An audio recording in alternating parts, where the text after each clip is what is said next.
안녕하십니까. 쓴세라 방송입니다. 성경의 첫 5권인 창세기, 출애굽기, 레위기, 민수기, 신명기를 모세오경이라고 합니다. 많은 성경 구절들이 모세오경을 레퍼런스로 하고 있기 때문에 모세오경은 성경의 기반을 이룹니다. 예수님은 모세가 자신에 대해 기록하였으므로 모세를 믿는다면 자신도 믿어야 한다고 말씀하셨습니다. 그러므로 모세오경은 성경과 예수님의 신뢰성에까지 영향을 미치는 중요한 책입니다.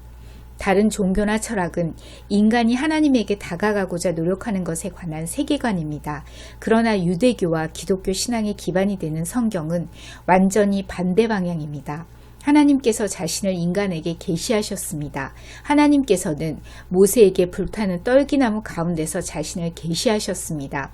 그리고 이스라엘 전 백성에게도 자신을 나타내셨는데 이것이 바로 시내산 계시라고 하는 엄청난 사건입니다.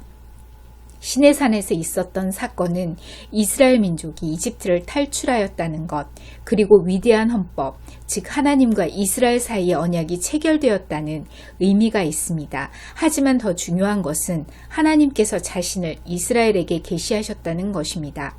한편 모세오경의 저자는 모세입니다. 모세는 하나님께서 하신 말씀을 모두 기록하였습니다.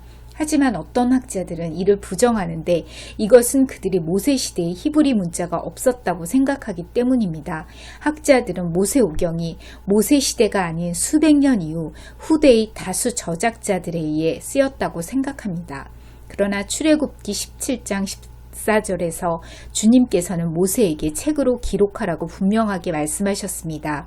즉 모세가 성경을 기록했다고 토라 자체가 주장하고 있는 것입니다. 하나님께서 자신을 모세에게 나타내셨고 모세는 하나님의 말씀을 기록하였습니다.